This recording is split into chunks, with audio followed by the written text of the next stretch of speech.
Welcome back to the Dry Fire Journal. This is day 206. Have a barrel block in my P30L and nothing in the magazine. Well, if you don't have a barrel block, go get yourself one, use the discount code, and make sure you're doing this safely.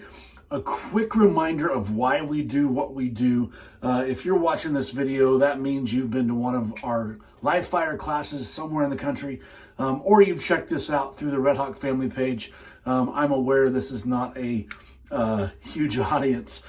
So if you have, if you've seen this in class, and this is just a reminder, when I grip the firearm, I want this with my support hand thumb. I want it high, and I want it with a tremendous amount of pressure. And just to show you how this works, if I remove my thumb from the way that I grip this gun, you will see a lasting imprint from that because I've worn the finish off the Cerakote in the about 2.5 years that I've had the gun. So just want to show you, this is how I taught you to shoot on the range, and I want to remind you why. If we really want to mitigate the impact of recoil, we need to put pressure right here. And the good news is, when we stack our two pinkies on top of each other right there, giving us double pinky power, we can truly mitigate a lot of the impact of recoil. But if we have any secret sauce at REDHAWK, it is this. When your support hand thumb engages into the slide, you are exerting pressure with your thumb that increases your pinky's ability to grip. Try this. With your support hand, grip the meaty part, the fleshy part of your forearm as hard as you can. Thumb around the back and four fingers up here, and think 1, 2, 3, 4, 5. And now what I want you to do is try it again, and don't compress your thumb. Don't compress very hard. And you will notice that you have a particular level of strength without your thumb.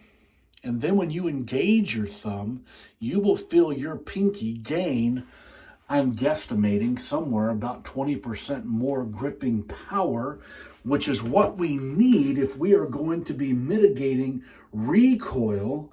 We need to have our support hand pinky be really, really working. So I know you know this because you've seen me talk about this incessantly, either on this channel or over and over and over again in class. But when we start to go from the holster and drive out at speed, it is very easy for us to start to think about jamming the gun out with my shooting hand when it is my support hand that needs to drive the firearm out onto target. It is my support hand that does this work. And in the 200 something days we've been doing this, I bet we've done this conversation 10 to 15 times, if not more.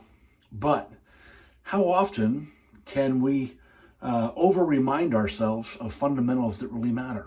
So today, because of all of this information, as you present from the holster with your barrel blocked gun, I want you to let your support hand do the work as you extend from wherever it is your hands meet all the way out to target, and let your support hand be what drives the bus.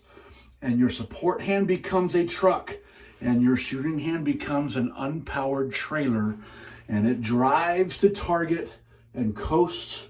And you will begin to see your front sight falling into place where you want it because your support hand is doing the work. And the more you use your thumb, the more effective this is going to be. Give this some thought, put in some work, and I'll see you tomorrow.